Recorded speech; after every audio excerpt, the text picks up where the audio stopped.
Olá pessoal, tudo bem? Hoje nós vamos retornar a nossa discussão da última aula, né? Que trabalhamos as gramáticas da linguagem da arte e nós vamos estar retomando, dando continuidade naquela discussão. E como eu havia dito para vocês, nós vamos continuar com essa perspectiva de aula gravada, né? E depois eu me coloco à disposição caso vocês tenham dúvida em algum conceito, em alguma terminologia, caso vocês queiram um esclarecimento sobre aquilo que nós estivermos conversando, né? Eu propus uma atividade diferenciada agora, como controle de frequência. Eu gostaria que vocês se atentassem aos prazos, né? Eu estou sendo um pouco flexível nesse momento, mas a partir do momento que nós engrenarmos esse processo, né, eu penso que a gente precisa criar uma rotina, criar uma disciplina e tentar responder, tentar fazer as atividades de acordo com as datas, ok, pessoal? Então, nós vamos continuar discutindo sobre a metodologia de ensino e aprendizagem em arte. Essa parte agora, nós vamos trabalhar com o entremear das linguagens da arte. Eu vou mostrar para vocês o texto, né, que nós já estamos conversando, já estamos dialogando, né, e eu fiz algumas ponderações em relação a ele. Destaquei aqui nessa parte do texto PDF, o próprio PDF, eu não consigo marcar. Peço desculpa também pelas latidas das cachorras que vocês vão ouvir, como da última aula. Vai ser normal isso, né, pessoal? Considerando que eu estou no espaço doméstico, né? Então, essa autora, né, a professora Miriam Celeste, ela vem falar um pouco sobre as gramáticas da linguagem da arte, né? E ela fala gramáticas das diferentes linguagens da arte. E o que são gramáticas, né? Eu achei bacana essa discussão que ela traz, né? E acho interessante também a gente pensar nesse conceito de gramática, né? Se a gramática, de um modo geral, na língua portuguesa, são as regras que determinam o uso da língua escrita e falada. Então, se eu pensar nas gramáticas de arte, eu vou também pensar nessas regras que determinam o uso da língua, né? E não só de um tipo de língua, nem a língua escrita nem a língua falada, mas a linguagem do corpo, a linguagem musical, a linguagem visual, a linguagem da dança, enfim. E aqui ela continua, né, falando, embora as gramáticas das diferentes linguagens da arte tenham sido aqui abordadas separadamente, como vocês mesmos fizeram o trabalho, né, estão fazendo o trabalho, muitas vezes elas são imbricadas e investidas formas poéticas que dão novas feições a cada uma delas. Ou seja, a forma com que eu olho para uma determinada linguagem artística não quer dizer que eu só vou olhar para uma perspectiva dessa linguagem. Elas são imbricadas, elas são entretecidas, né? Elas estão conectadas umas às outras. E a autora ela vai trazer a instalação, o videoclipe, a performance. São algumas dessas produções artísticas que combinam, né, o teatro, a dança, a música e as artes visuais. E é interessante que vocês também façam um determinado tipo de pesquisa. Vocês podem ir até o Google, né, até o próprio YouTube, e tentar identificar o que é uma instalação, né? Nós já tínhamos falado sobre a instalação artística, né? Como que é essa instalação? E vocês vão ter acesso a vários tipos de instalação. O videoclipe, como que é a perspectiva do videoclipe, da performance. Então, esses são uma linguagem da arte que não é uma linguagem, somente um tipo de arte, né? Somente um tipo de linguagem artística. Aí, lá na página 129, eu sublinhei destaquei no texto alguns fragmentos aqui que eu acho que é muito importante, né? Eu vou fazer uma leitura lá no final e depois nós vamos voltar aqui nesses procedimentos, valores e atitudes e normas.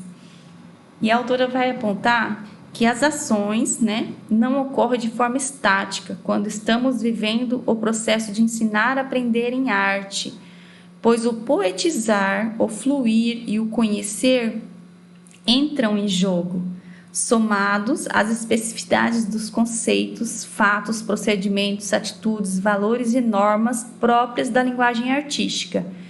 Esses fatos, esses valores, né, atitudes, eles fazem parte dessa gramática, né, de arte, dessa gramática artística. E a partir do momento que eu olho para esses conceitos, para esses fatos, a partir do momento que eu olho para uma perspectiva que eu tenho que poetizar, ou eu poetizo, ou eu tento fluir e me envolver com esses aspectos da linguagem artística, eu olho, por exemplo, para alguns conceitos, né? A aprendizagem, por exemplo, de fatos e conceitos envolve esses verbos aqui, ó. Eu analiso, eu interpreto, eu conheço, eu explico, eu descrevo, eu comparo, né? Quando, por exemplo, vocês estão diante de uma obra artística, de um quadro, né? Você olha para aquele determinado quadro, você faz uma análise, você interpreta, quando você olha um determinado quadro, uma obra, né, uma obra artística visual, você olha para os elementos daquele quadro, você pode até conhecer já outras obras do artista, mas quando você olha, você consegue identificar, porque você consegue fazer essa análise, né? Você consegue fazer com que essa obra e essa linguagem, ela se flua, né? Você tem essa fluição, né? Em relação a esse tipo de obra de arte. Né? A aprendizagem de procedimentos envolve construir, simbolizar, representar, observar, experimentar, elaborar, manejar. Por exemplo, quando você utiliza um violão, né? Um instrumento musical, você está experimentando. Quando você está experimentando, você vai estar compondo, você vai estar utilizando, né? Todos esses verbos aqui são verbos que indicam o uso que você está fazendo, né? Desse instrumento musical, ou que você está fazendo em relação, por exemplo, quando você está diante de uma obra artística, né? E nós temos, seguindo aqui essa discussão, a aprendizagem de atitudes, valores, normas, né? Que envolve o verbo apreciar, valorar, né? Quando você olha uma obra de arte, você tem uma forma de olhar de forma positiva, né? Ou não tão positiva assim. Ser consciente, estar sensibilizado, né? Quando você vê uma ópera, quando você ouve uma ópera, você fica se sensibilizado, né? Enfim, esses são verbos, né, que compõem essa forma, né, esse processo de ensino-aprendizagem relacionados à arte. Então, quando eu me deparo diante de uma obra artística, seja ela visual, musical, de dança, você consegue olhar para esses verbos, né, e consegue ter essa sensibilidade, né? Você consegue, de fato, olhar para essa discussão e consegue descrever, consegue reconhecer, consegue planejar, consegue se sentir sensibilizado. Ok, pessoal? Aí, seguindo, nós vamos trabalhar agora com o subtítulo A Nutrição Estética. Essa autora, eu não canso de dizer para vocês, como já tinha dito antes, ela é muito sensível, ela traz na própria escrita dela, do texto, por exemplo, gramática da linguagem artística, gramática, né? Teve um outro termo que eu utilizei esses dias também, achei bem interessante. Agora ela vai falar sobre essa nutrição estética, né? Que seria essa estética, né? Eu lembro que uma das aulas, a Luzimeire me questionou sobre essa questão da estética. E eu falei para ela de uns textos, né, que discute essa questão da estética, que a estética não está relacionada somente às questões da beleza, né? A maioria das vezes, quando a gente lê o termo estética, a gente já pensa na questão da beleza. Mas ela é um termo, é um conceito muito mais profundo do que simplesmente a beleza, de uma aparência física, né? E sim de uma beleza sensível, né, de um fenômeno artístico, ok? Lá no segundo parágrafo, a autora vai dizer que o conhecimento de diferentes produções, diferentes artistas e autores, épocas e países é visto como ampliação de referências, pois permitem outras perspectivas, outros modos de pensar e fazer. Quando são muitas, diferentes e até opostas ou contraditórias, essas referências podem provocar um rearranjo no pensar, não só artisticamente. Então, é essa nutrição que a autora diz, né? A partir do momento que eu me permito conhecer, não só conhecer diferentes e diversas obras artísticas, né? Diferentes autores, mas conhecer de outros espaços, de outros tempos, essa é uma nutrição, isso que alimenta, né? Essa perspectiva da arte. E aí ela segue dizendo: com essa preocupação de ampliar referências, o educador precisa ter clareza sobre algumas questões básicas, né? E aqui não é só o educador de arte, não, né? Não é só esse educador. Eu, enquanto professor, né? Eu, enquanto formador de opinião, uma pessoa que pensa a educação como emancipação, né? Eu preciso ter esse olhar também para essas questões relacionadas à arte. Então, assim, eu que sou pedagoga, quais imagens ou obras visuais, sonoras, gestuais trazer para os aprendizes, né? Quando eu me proponho a tecer e a olhar para essa perspectiva de processo de aprendizagem, de ensino e aprendizagem, eu tenho que pensar quais obras que eu vou priorizar. Porque se nós temos muitos tipos de obras, né? Que tipos de obra? Uma visual, uma sonora, uma artística? Qual que é o meu objetivo de apresentar esse tipo de obra de arte? Quando mostrá-las? Né? Como mostrá-las? Como, gente? Às vezes a nossa prática pedagógica ela é muito voltada e muito assentada numa mesmice, né? Numa experiência retrógrada, né? Que você sempre vai estar fazendo o mesmo, do mesmo jeito. E nós precisamos romper com essa forma muito tradicional de ministrar aulas, né? E por quê? Os aprendizes também não podem selecionar imagens ou obras que gostariam de compartilhar. Então, aqui você passa a ouvir também as crianças, você passa também a ouvir o seu aluno, né? É interessante porque às vezes ficamos restritos somente no eu, na minha perspectiva de ensino, no que eu consigo apresentar para as crianças. Mas as crianças também, muitas viajam, muitas vão conhecer outros espaços, outras cidades. Algumas crianças são de outras culturas, oriundas de outras culturas, né? Agora, por exemplo, nós temos uma grande quantidade de crianças vindo de outros países. Por exemplo, aqui em Dourados, eu tenho certeza que aí em Maracaju também. Muitas crianças venezuelanas, né? Então, de que forma que essas crianças podem contribuir, né? Quais acessos essas crianças tiveram com as obras de arte daquela região? Então, nós precisamos estar atento a essas formas também de ensinar, ok? Então, o objetivo maior dessa nutrição estética é provocar leituras que possam desencadear um aprendizado de arte, ampliando assim as redes de significação do fluidor. Quem é o fluidor, né? Eu sou o fluidor, né?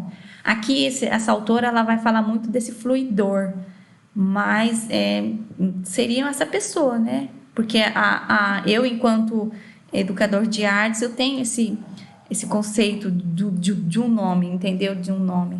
No caso seria um fluidor, mas seria um professor. O principal foco, então, está na percepção e análise e no conhecimento da produção artístico e estética. O centro não está na informação dada, mas na capacidade de atribuir sentido, construir conceitos, ampliá-los pelas ideias compartilhadas entre os parceiros, com o professor. e, se for o caso, com os teóricos que também se debruçaram sobre essa obra artística ou movimento.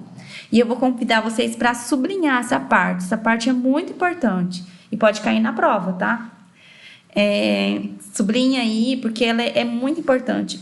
Nós sempre dizemos, nas nossas aulas de arte, né, nessa disciplina, eu tenho dito muito sobre o processo, né?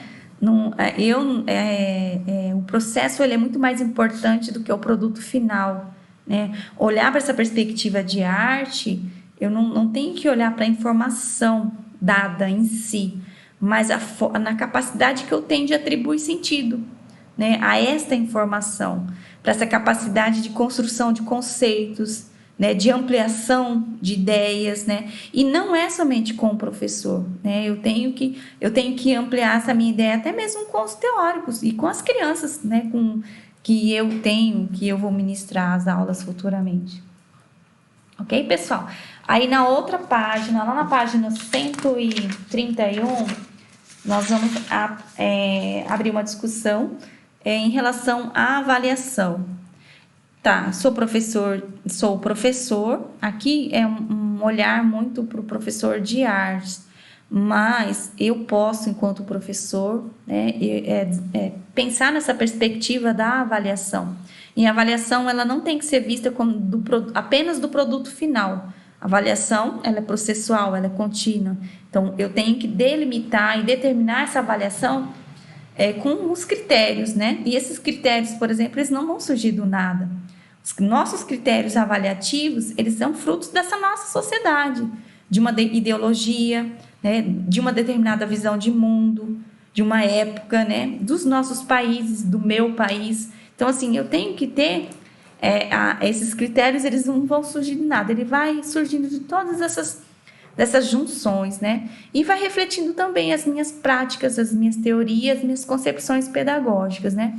E que às vezes, na maioria das vezes, elas são todas diferentes, porque somos distintos, né? Se o objetivo das aulas de artes é a produção e a leitura de textos visuais, sonoros e gestuais, a avaliação deve partir daí, de como os aprendizes se apropriam dessas linguagens. Então, a autora ela traz algumas perguntas que podem orientar o nosso trabalho, dirimir o nosso trabalho, né, no trabalho avaliativo.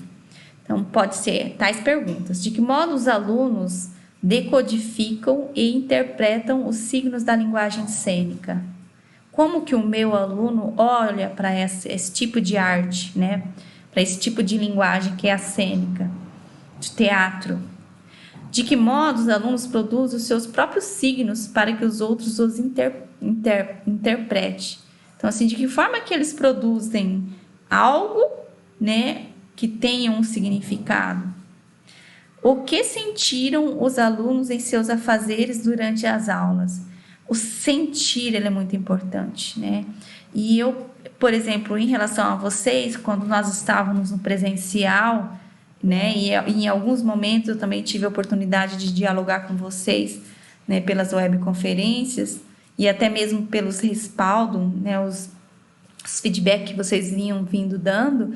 Eu sinto isso de vocês, que vocês gostam das leituras, que vocês gostam, que vocês também se identificaram com esse texto, né? Então isso é muito positivo, porque diz que eu estou indo no caminho certo. E se eu estiver errado, eu gostaria que vocês falassem também, né? O que os alunos percebem que conheceram sobre a arte. Então, assim, nós temos que ter um sentido, uma forma de avaliar muito processual, mas assim, muito também perceptiva, né? Eu tenho que ter uma sensibilidade muito grande para poder identificar nos meus alunos o que eles conhecem sobre a arte, né? Ok? Vamos seguindo, lá na página 132, continua ainda falando sobre avaliação. O que consideram que foi mais interessante realizar nas aulas? O que causou frustração? O que gostariam de continuar investigando em arte? E esse rol de perguntas aqui, ela serve até para nós, na nossa aula, na nossa disciplina de arte. Tomando uma aguinha. Lá, e continuando. A avaliação tem que ser transparente, né? Tanto para o educador quanto para os seus aprendizes. Numa avaliação em arte, todos participam discutindo regras e critérios, tendo clareza dos pontos de partida e dos pontos de chegada, né? Isso é muito importante. E não é só numa disciplina em arte, uma avaliação em arte, não. Eu acho que em todos os tipos de disciplina nós temos que ter esse posicionamento ético, né? De discutir regra, de colocar os critérios avaliativos. Isso é muito importante. E a avaliação, então, acontece durante todo o desenvolvimento da experiência artística e também no final, mas não unicamente no final, né? E a autora, ela traz uma indicação de registro, ela traz o diário de campo e traz os portfólios, né? Que esse documento, que esse material organizado, ele é um importante elemento de reflexão e avaliação, né? E eles podem ser construídos individualmente, eles podem ser construídos em grupos, né? E eles são mais interessantes quando a sua organização deixa de lado a sequência do que foi realizado e consegue mostrar percursos do pensamento, levantar questões que ficaram em abertas, cruzar dados e conceitos, ser testemunho da experiência vivida. E os portfólios, ele tem uma marca muito pessoal, porque você vai criando o seu portfólio, né? E ele vai criando uma identidade. E aqui ainda sobre a avaliação, já vai trazer um pouquinho mais e trazendo de forma bem problematizadora sobre o teatro, sobre a música, sobre as artes visuais, né?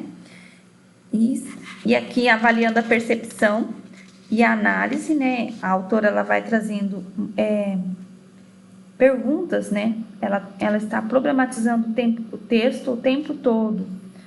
Por exemplo, lá em teatro, como é a leitura que faz da linguagem teatral? O que percebe da ação no palco, do espaço-tempo cênico, dos personagens, do texto escrito ou improvisado e posto em cena? Então, assim, a partir do momento que você tem a proposição e a proposta de um teatro, de uma arte cênica, né, com as crianças, você vai ter que avaliar essa percepção, né? Você vai ter que ter alguns aspectos de análise. E esses aspectos ela vem pontuando, item por item, em relação à música, à dança, às artes visuais. Pessoal, esse material é um material muito rico.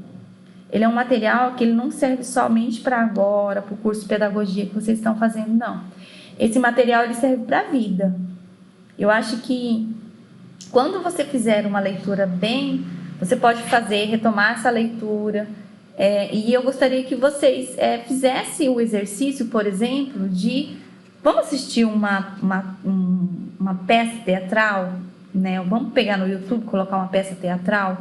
Procura trazer essa problematização quando você assistir essa peça teatral. Vamos ver essa dança, né? Olha, é muito interessante, porque você consegue ter essa percepção e desenvolver essa sensibilidade em relação a essas linguagens da arte, né?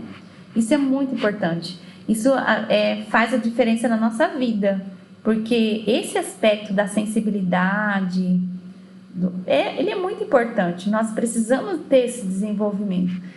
Eu hoje estava pensando um pouco sobre a nossa aula e eu vinha pensando que eu tenho um ukulele.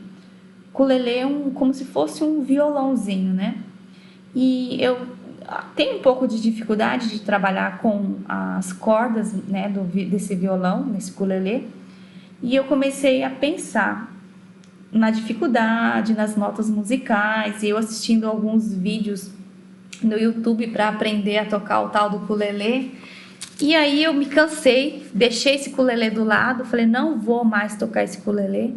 E eu comecei a pensar, porque eu gosto do som que ele produz, e eu hoje comecei a pensar, fazendo a nossa aula, né, lendo um pouco sobre a nossa aula e pensando um pouco sobre esse instrumento musical. Eu preciso, no caso, acessar e ter acesso a YouTube para aprender as notas? Eu preciso. Mas, para além dessa necessidade de conhecer as notas musicais, eu posso interagir com o som que ele produz, né? Conhecer o som de cada corda, Isso é interessante. Eu acho que isso é muito mais importante do que o produto final, né, do som dessa produção sonora do ukulele, que é importante também. Só que eu acho que vai permitir com que eu me desenvolva e desenvolva o meu olhar, a minha fruição artística, a minha sensibilidade, o meu gosto sonoro, né? Eu acho que isso é muito mais importante. Então, assim, eu quis compartilhar com vocês essa do ukulele, e é muito gostoso o somzinho do ukulele. E aqui mais adiante ela vai falar do diário de bordo, né? O diário de bordo é uma forma de registrar, é uma forma de avaliar, né? E a escrita de um diário de bordo, ela é a expressão pessoal do pensamento do professor. Ou seja, o que eu escrevo num diário de bordo? Eu vou registrar aquilo que eu vivi. Eu vou registrar as minhas ações pedagógicas, o meu dia a dia, né? A observação sobre o trabalho realizado oferece informações para a reflexão do que deu certo ou do que não na aula, do que aconteceu, do que não estava previsto, do que gostou ou não gostou, o que mudaria. Esse diário de bordo aí é um registro maravilhoso, principalmente se você for atuar na educação infantil. Ele é muito importante, né? Inclusive, uma das formas de avaliar é o diário de bordo na educação infantil. É uma forma de estar registrando a sua prática, aquilo que não deu certo da sua prática, e isso não serve só para a educação infantil, né? Isso é uma forma do professor olhar e fazer uma reflexão sobre o trabalho. Esses registros, eles são muito importantes, né? O professor, ele passa a se organizar a partir dos registros, ele passa a ter uma reflexão sobre a prática dele, e ele consegue também ter um diálogo com os teóricos, né? Com a produção da acadêmica que está disponível, enfim. E a sala de aula, né? Essa autora também, ela pontuou ali sobre a sala de aula, né? Que toda sala de aula é um retrato de uma história pedagógica construída numa concepção de educação. Ou seja, naquele espaço da sala de aula, eu vou trazer a minha concepção de educação. E não só a concepção de educação, a minha concepção de mundo, a minha concepção de homem, a minha concepção de criança, né? Eu olhar para uma sala de aula, eu adorei essa parte aqui, que ela é o retrato da história pedagógica. E é mesmo, porque quando eu olho para uma sala de aula, eu consigo ter essa percepção. Por exemplo, se você chega numa sala de aula de educação infantil, sala de aula de educação infantil não, sala de atividade de educação infantil, ou do primeiro ano ou segundo ano, nessa sala você tem brinquedos, e os brinquedos estão todos em cima do armário. Qual é a percepção de educação e de criança que você tem, né? Isso é uma concepção que as crianças não... Na educação infantil, por exemplo, existe uma necessidade muito severa em relação ao brincar, né? E se, por exemplo, na educação infantil, a interação e a brincadeira, ela tem que permear a prática pedagógica, o que aqueles brinquedos vão estar fazendo lá em cima do armário do professor, né? Então, assim, já demonstra qual é a concepção que eu tenho de educação infantil, de criança, de infância. Aí vamos para uma sala... professor, você está dando exemplo só da educação infantil. Vamos pegar, então, ali na sala de aula do segundo ano, vários livros de literatura, né? E todos novinhos. Essa criança está usando os livros de literatura? Acaso, quando você usa algum livro, ele não fica usado, ele não fica velho? Então, assim, essa forma de olhar para esses elementos, para a composição da sala, demonstra a sua concepção de mundo, demonstra a sua concepção de educação. Então, a sala é esse retrato. Gostaria que vocês também sublinhassem essa parte ela é muito importante, ok? Vamos descendo ali. E ali ela vai falando um pouco sobre a questão dos materiais, né? Quais materiais, aqui tem, que tipo de material, né? E aqui eu achei interessante que ela falou que, havendo a possibilidade de usar uma sala específica para o ensino de arte, torna-se importante adequá-la. Só que é interessante que a gente possa ir além da sala de aula, né? E aqui ela fala que o professor tem que formar um acervo, e não é só professor de arte, não. Um acervo que possa alimentar a produção e a leitura, com reproduções de obras de artes visuais, musicais, discos, CDs, DVDs, enfim, para que o poetizar, o fluir e o conhecer arte possam ser trabalhados. E ela vai discutindo sobre a questão dessa sala, pensando nesse espaço da sala, né? Que ela diz aqui que é ousar, trazer a vida de fora para dentro da sala e dar vida à sala. Só que eu vou além. Eu sou daquelas que tem que levar para fora da sala de aula e deixar a vida como ela está lá mesmo, lá fora, entendeu? Mas existe essa possibilidade também. Por que não trazer, né, para dentro da sala de aula? E há infinitos modos de arranhar as sensibilidades dos alunos, adoro, no sentido de fazê-los acordar da dormência de uma anestesia dos sentidos. Há infinitos modos de instalar um mundo na sala de aula. Escurecer a sala ou iluminá-la com pequenas lanternas ou velas pode ser um jogo de luz que se torna conteúdo. Gente, olha que maravilhoso, né? Eu lembro que quando eu estava coordenando um SEI, um Centro de Educação Infantil, nós tínhamos nos corredores e nós fizemos cama de gato nos corredores. É muito interessante. E nós fizemos também nas entradas das portas caixas de papelão enorme, que a criança ela tinha que pular, ela tinha que entrar naquele espaço, ela tinha que subir, ela tinha que descer. Tinha um verdadeiro circuito para as crianças passar para chegar no espaço da sala. Então, assim, são expressões artísticas, né? São linguagens artísticas, são formas que eu tenho para arranhar a sensibilidade dos alunos. Isso é muito interessante.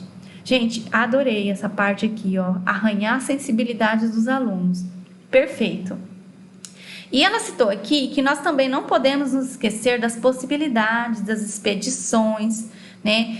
Especialmente para lugares onde a arte está mais vivamente presente, museus, galerias, praças, casas de espetáculos. Em Maracaju, quais seriam esses espaços? Eu convido vocês para irem no espaço de interação e postar lá. Quais são os espaços? Tira foto, manda, coloca. Eu acho que é legal isso. Nós precisamos dar um pouco mais de vida para esse espaço online nosso, né? Eu sempre peço para que vocês coloquem lá, postem alguma coisa, mas eu não estou tendo feedback, eu não estou recebendo essa devolutiva de vocês. Será que vai ter que ter nota para a gente garantir isso lá no nosso espaço online? Tá bom, pessoal? E nas cidades pequenas também é possível fazer essa expedição. Aí nós temos olaria, marcenaria, grupo de teatro, grupo de música, né, músicos. Eu lembro que há algum tempo atrás a minha mãe morava em Vicentina, numa cidade aqui perto. E em Vicentina tem um vilarejo chamado São José, que é uma cidadezinha, um patrimônio que eles falam, antigo, né? E eu lembro que era passado o Natal, era festas aquele dia 6 de janeiro, que acho que é comemorado o dia dos reis, né? E aí tinha aquela festa dos reis, os santos reis que eles falam, se não me falha a memória.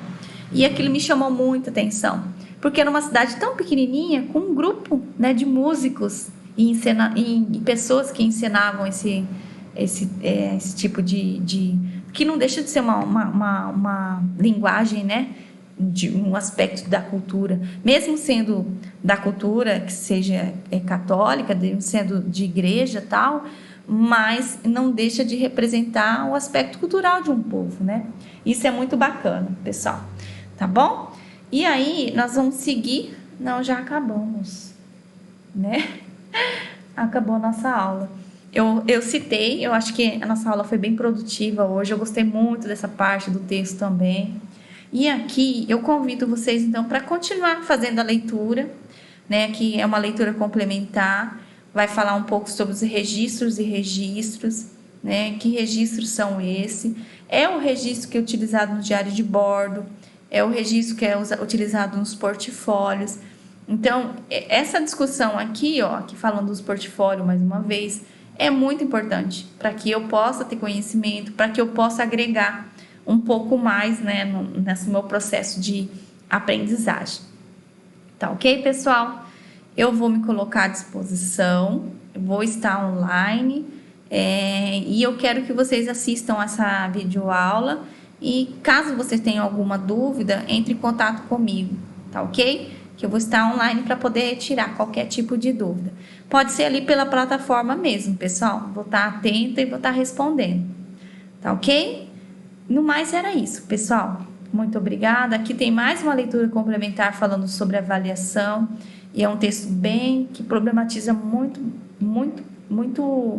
traz uma problematização bem aprofundada, ok? Obrigada, gente. Até mais.